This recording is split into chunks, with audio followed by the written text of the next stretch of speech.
What is up, beautiful people? I am Lamamba. You are watching Let's Get It Twisted, and thank you so much for locking into my channel. So for today's video, what I really wanted to speak about, well, I really wanted to just give advice to people. Advice. Because I have noticed a few mistakes that a few people make, and I obviously also want to give advice to new, inexperienced dreadheads. But I'm going to give advice to everyone on the spectrum, really. But if you're new, if you are a continuing dreadhead, if you've had dreads for a long time, you're an experienced lockhead, then you should really stay tuned, because I have 20 plus years of experience. So I think I've learned a thing or two along the years. So thank you so much, and let's get to it.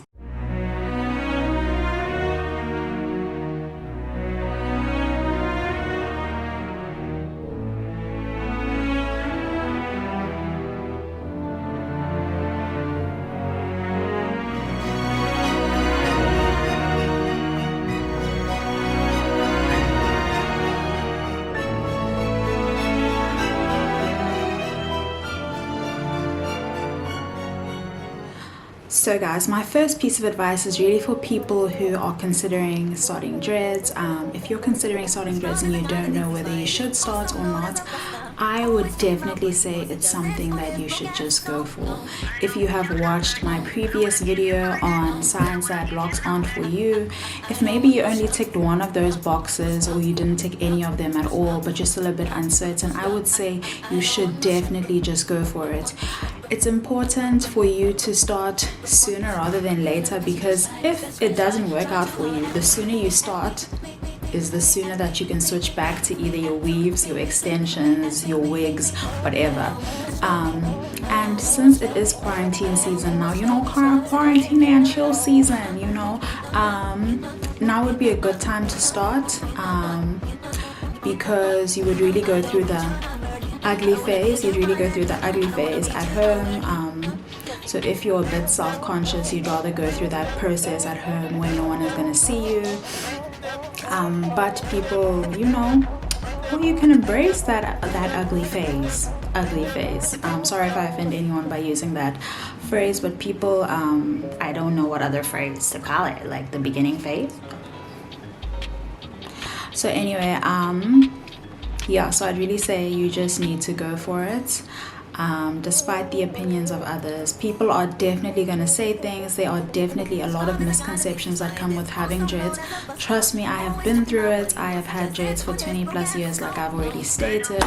I went through it all. I really had dreads at a time where natural hair wasn't a trend. Natural hair wasn't considered to be beautiful. So I really know what I'm speaking about when I say you have to be confident and really do what you want to do despite the opinions of others. So guys, the next piece of advice I want to give is really for everyone on the spectrum, whether you've had dreads for 1 year, 2 years, whether you've had dreads for 18 years. This applies to everyone on the spectrum. And this is about really, the maintenance of dreads and washing your hair and stuff, because a lot of people actually struggle with that. A lot of people struggle with buildup. A lot of people's hair isn't properly clean. So this is for everyone on the spectrum.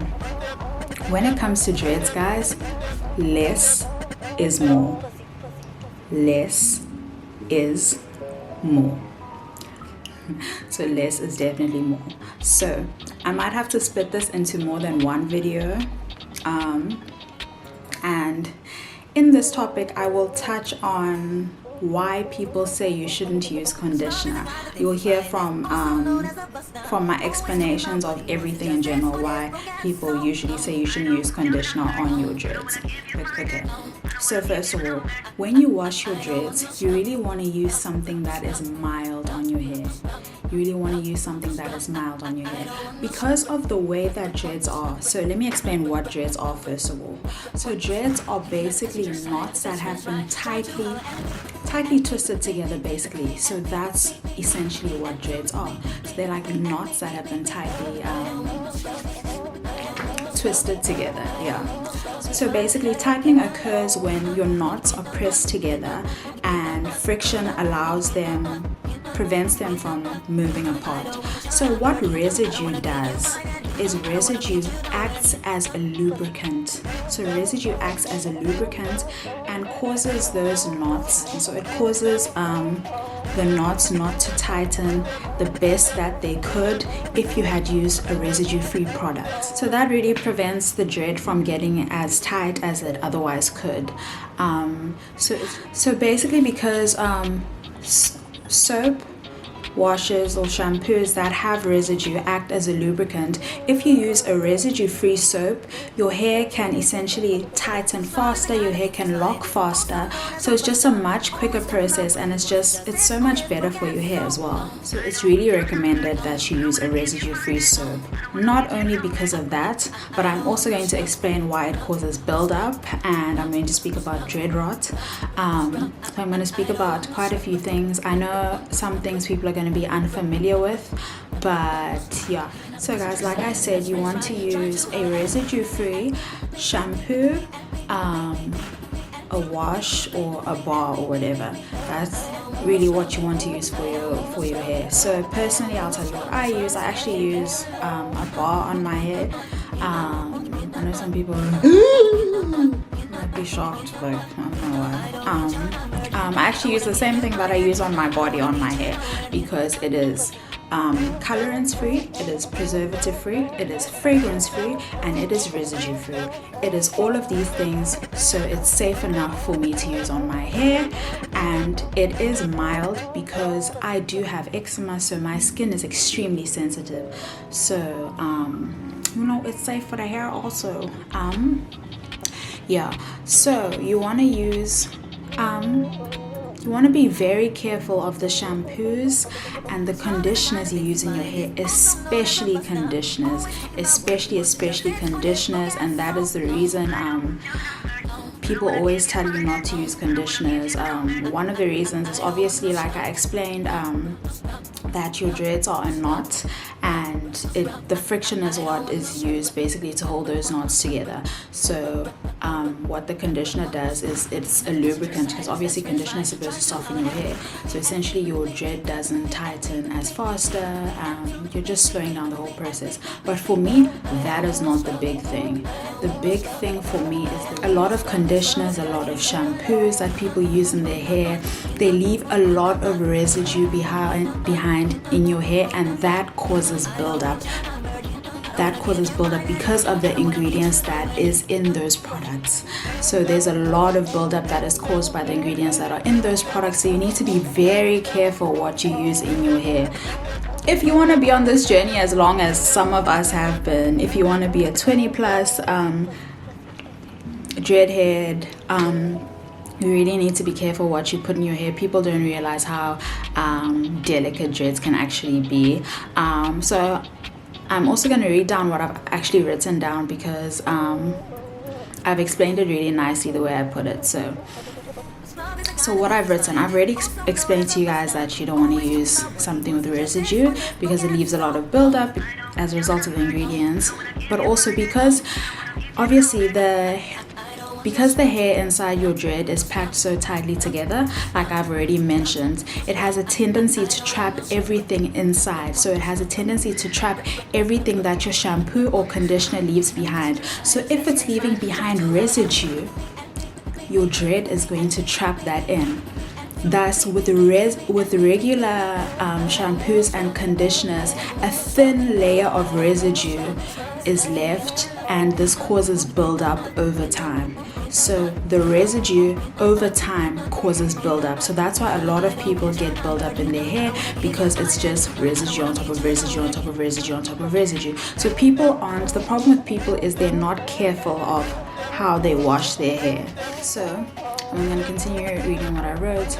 So these dreads then, because of the buildup, they do not allow air to circulate, thus causing it to hold moisture for a long period of time, and then eventually this leads to mildew growing inside of the hair, and this mildew dies and rots inside the dread, and it causes a smell. So guys, over time, once you keep doing this, obviously it's not gonna just be like you wash your hair with conditioner, like boom, and it's not gonna happen like within a year. But over time, you're creating buildup on top of buildup, and that can lead you to mildew and can lead you to dread rot. So literally, you guys should search dread rot up. But yeah, that's why you need to be very careful. That's why I always tell people, I don't even recommend conditioner because of the residue left behind. With that being said, you can use natural products to condition your hair. Natural products such as coconut oil and olive oil. Those are great for keeping your hair moisturized and keeping your hair nice and conditioned. Those are great natural conditioners for your hair. Those work amazing. So if you can get your hands on, and coconut oil is not even, and I'm talking about like 100% coconut oil. You can get it from Clicks, you can get it from Discam. I've bought there before, but you want to use 100% coconut oil or 100% olive oil, and that will naturally condition your hair, and then you'll still get that softness, and you're using something that's 100% natural inside. So you cannot use the same methods that people use when they have afros or when they have, you know, relaxed hair or whatever. You can't use the same methods. Your hair is very different. Your hair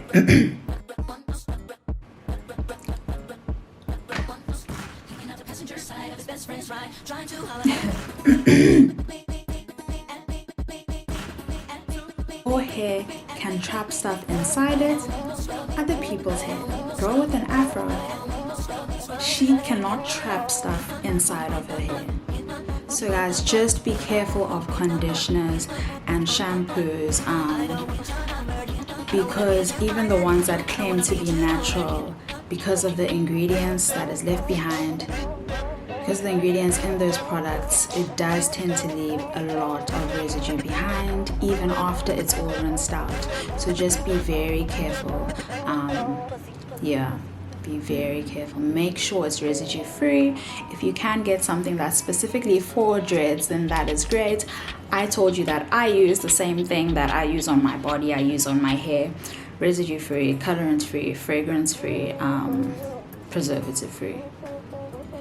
So I just want to add that using the bar that, like me using the bar that I use on my body, on my hair, is not harsh for my hair, and it's actually beneficial because it's beneficial and causes my hair to actually, essentially my hair will lock better, because what it does is it really removes all that slippery, detangly natural oils that build up in your hair. So it really removes that, and then your hair can really lock faster. Your hair can be properly cleaned, instead of, obviously, like I said, leaving a residue behind. And then afterwards, obviously, you're going to nourish your hair with whatever. So after I wash my hair, what I do is I put either olive oil or coconut oil in my hair. So guys, it's important to get a residue if you want to carry on using shampoo, or if you want to carry on using conditioner, even though I would not recommend that at all.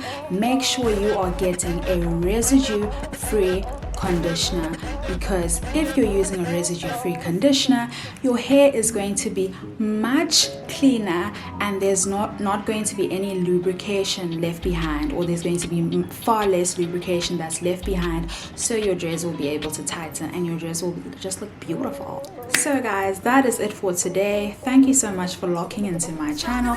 This was Let's Get It Twisted. Bye.